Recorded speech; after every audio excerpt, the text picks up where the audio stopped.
In a time of deepening political divides, a remarkable moment unfolded at the annual Federal Judicial Conference, one that reminds us of the enduring strength of America's institutions. Today we bring you the full story of the historic exchange between Fifth Circuit Judge Edith H. Jones and Texas Congresswoman Jasmine Crockett. What began as a tense confrontation over judicial independence evolved into a profound display of humility and collaboration. Stay with us for this 30-minute special report on how one conversation could reshape political discourse. The federal courtroom grew completely silent as Judge Edith H. Jones, one of the most respected judges in the United States, fixed her gaze on Representative Jasmine Crockett. For nearly 4 decades, Judge Jones had handled thousands of cases with confidence and authority. But today was different. Today she planned to address a matter that had deeply unsettled the legal community for months, rising political rhetoric challenging the courts. Amid ongoing debates over criminal justice reform and Supreme Court decisions, Congresswoman Crockett, Judge Jones began, her voice steady with decades of judicial experience. Your recent comments about our justice system are troubling. Your approach to judicial independence shows a serious misunderstanding of the Constitution. The packed courtroom was still. Legal experts, journalists, and citizens had gathered expecting an ordinary judicial conference. Instead, they were witnessing something historic, a direct and rare clash between a respected federal judge and a sitting member of Congress. What followed left everyone in the room stunned. In just a few carefully chosen sentences, Representative Crockett delivered a response so powerful and unexpected that it turned criticism into admiration and silence into loud, sustained applause. This was far more than a courtroom reprimand. It was about to become a powerful lesson in respect, humility, and the true meaning of public service, especially relevant in today's polarized political landscape, where attacks on the judiciary have escalated from both sides of the aisle. If you want to see more powerful moments where wisdom meets humility and timeless values guide our democracy, don't forget to subscribe and turn on the notification bell. These are the stories that restore trust in American institutions, and you won't want to miss a single one. To fully understand the importance of this moment, we need to look at the two women at the center of it. One, a legendary figure in the judiciary. The other, a rising star in American politics. Judge Edith Holland Jones embodies the best of the American legal system. Appointed to the U.S. Court of Appeals for the Fifth Circuit by President Ronald Reagan in 1985, she has spent nearly 40 years serving the nation with integrity, fairness, and deep respect for the Constitution. Now 74, Judge Jones has presided over more than 3,000 cases and is admired across the political spectrum for her careful preparation, balanced decision-making, and unmatched knowledge of constitutional law. Born in Philadelphia and raised with strong traditional values, Jones graduated from Cornell University and the University of Texas School of Law, where she was one of only a few women in her class. Throughout her career, she earned a reputation for her sharp intellect, direct courtroom style, and unwavering belief that judicial independence is essential to American democracy. Recently, Judge Jones had become increasingly worried about rising political attacks on the courts, echoing broader national concerns, as seen in recent congressional hearings on court reform and criticisms from figures across the political divide. She watched with concern as some politicians openly questioned the legitimacy of federal judges when rulings didn't match their agendas, a trend amplified by social media and partisan media outlets.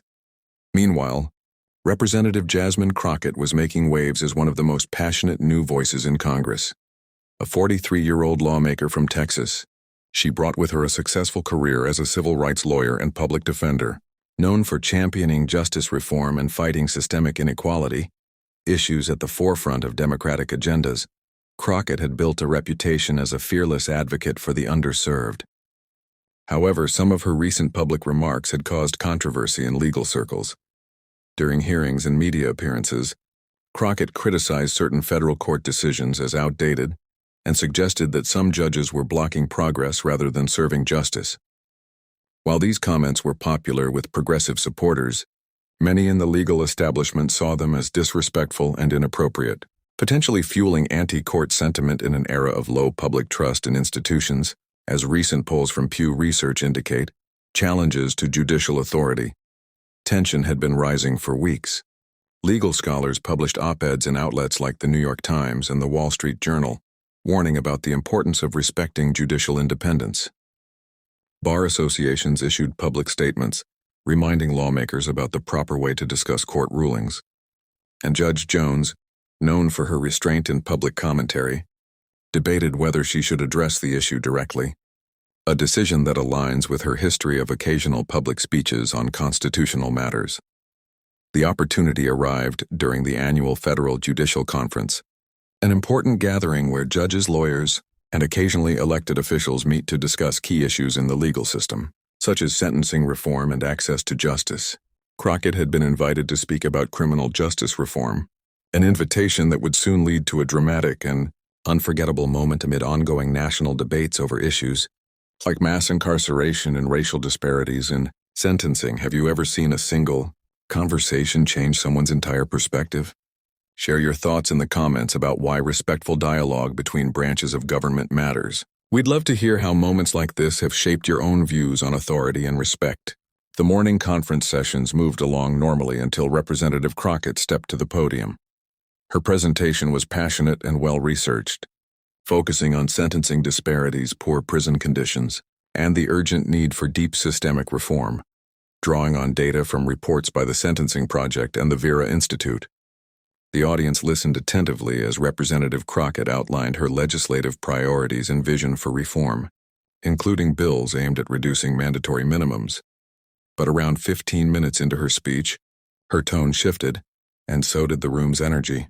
Too many federal judges, she declared, are stuck in outdated ways of thinking. Their interpretations of the law must evolve as society's understanding of justice and equality grows. A low murmur spread through the courtroom. Several judges shifted uneasily in their seats. Crockett's voice grew more passionate as she continued. When judges repeatedly issue rulings that uphold systemic inequality, we must ask ourselves whether they're truly serving justice or just maintaining an outdated status quo.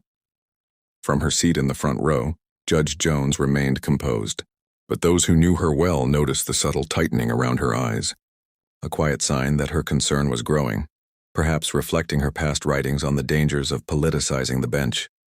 The judiciary, Crockett pressed on, cannot hide behind claims of independence when its decisions consistently benefit the powerful over the vulnerable.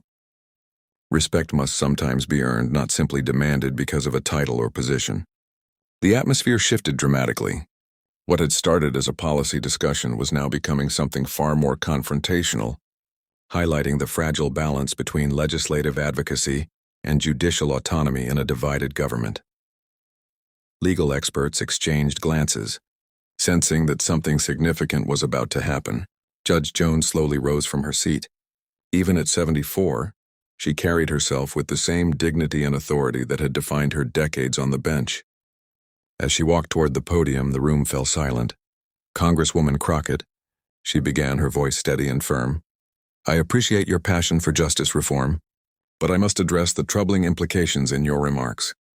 Crockett, caught off guard by the intervention, straightened at the podium.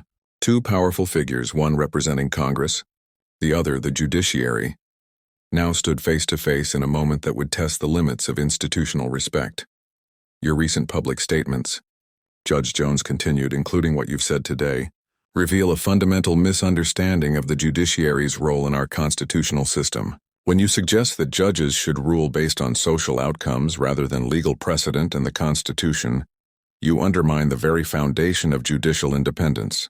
Her tone remained calm, but the authority behind her words was unmistakable, drawing on principles from Federalist Papers No. 78. Furthermore, she added, your suggestion that respect for judicial authority should be conditional, based on whether you agree with our decisions, sets a dangerous precedent. It threatens the separation of powers that our nation's founders considered essential to protecting liberty. Crockett remained silent, clearly absorbing the weight of the judge's words. The room was still, every eye fixed on the unfolding confrontation. This was more than just a heated exchange. It was a defining moment that could shape how Crockett would approach institutional relationships for the rest of her career, especially as Democrats push for court reforms in the 119th Congress. Judge Jones, Crockett finally replied, her voice softer and more measured than before. I appreciate your willingness to address my concerns directly. Could you help me understand where I may have overstepped? It was a simple question, but it marked a dramatic change in tone. Rather than defending her stance or escalating the conflict, Crockett chose humility and a willingness to learn. The shift was immediately apparent to everyone watching. Judge Jones paused, recognizing the significance of Crockett's response. "Congresswoman," she said, "your passion for justice is admirable and necessary, but there's an important difference between advocating for reform through legislative channels and suggesting that judges should abandon legal principles to achieve social goals." The courtroom remained silent as the two women engaged in what was becoming a deep, thoughtful conversation about justice, authority, and respect between institutions, a rare example in today's gridlocked Washington. When you question the legitimacy of judicial decisions based solely on their outcomes rather than their legal reasoning, Judge Jones continued, you contribute to a dangerous erosion of public trust in the courts. That loss of confidence ultimately harms the very communities you're trying to help, because the rule of law is their strongest defense against unchecked power. Crockett listened closely, her body language showing genuine interest rather than defensiveness. "Judge Jones," she said, "I'm beginning to see that my frustration with certain rulings may have led me to speak in ways that weren't appropriate. How can someone in my position continue to push for reform while still showing proper respect for judicial independence?" What happened next stunned everyone in the courtroom, including Judge Jones herself.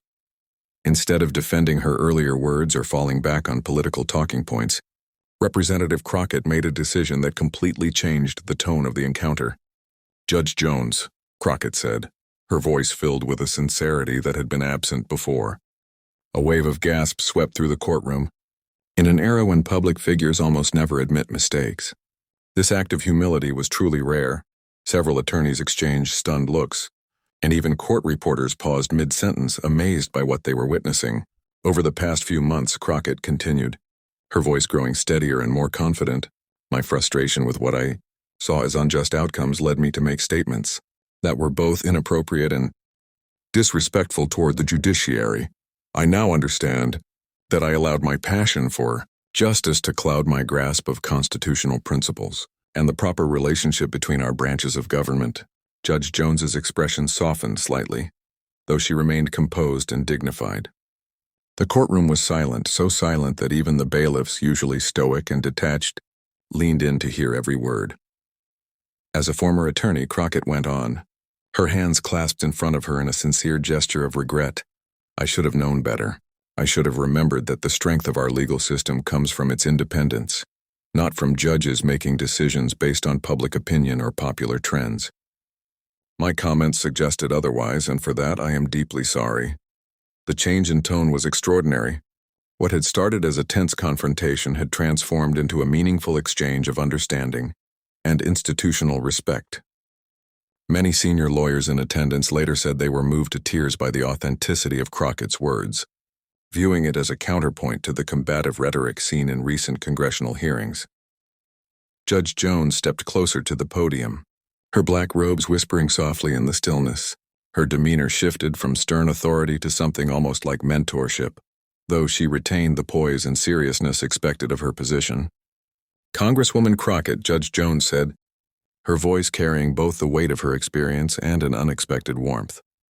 "Your willingness to reflect and reconsider shows exactly the kind of character our democratic institutions need.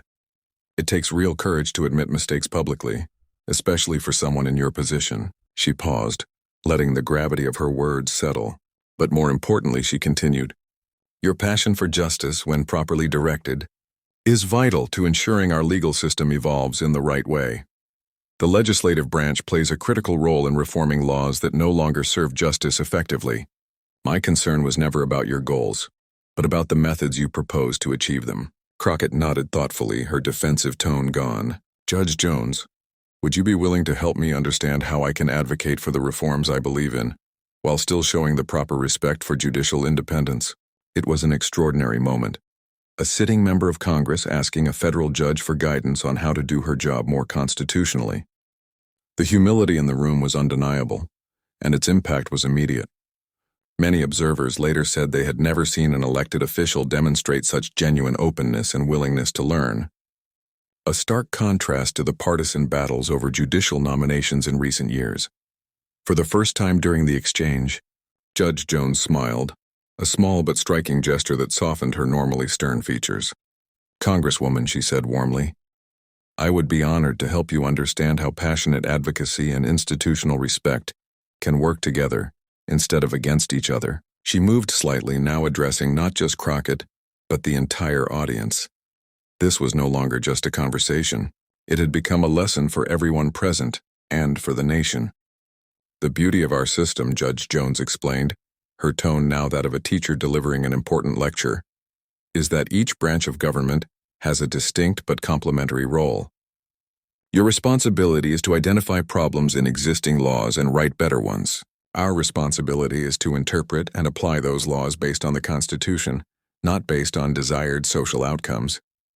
She gestured toward the framed Constitution displayed on the courtroom wall. "When you see court decisions that seem to perpetuate injustice, the correct response is not to attack the judges for following the law. It's to examine whether those laws themselves need to change. That approach respects institutional boundaries while still allowing for meaningful reform." Crockett listened closely, pulling out a small notebook and jotting down notes. Not as a politician defending her views, but as a student eager to learn. The sight of a member of Congress taking notes from a federal judge sent another ripple of astonishment through the courtroom. "So," Crockett asked, glancing up from her notes, "when I see sentencing disparities that I believe are unjust, my focus should be on changing the sentencing laws, not criticizing judges who are following existing guidelines." "Exactly," Judge Jones replied, her approval clear in her tone. "And when you pursue that work with genuine respect for judicial independence, you'll discover that many judges actually welcome thoughtful legislative reforms that allow us to deliver justice more effectively." Segment concludes. Fade to expert analysis or related news.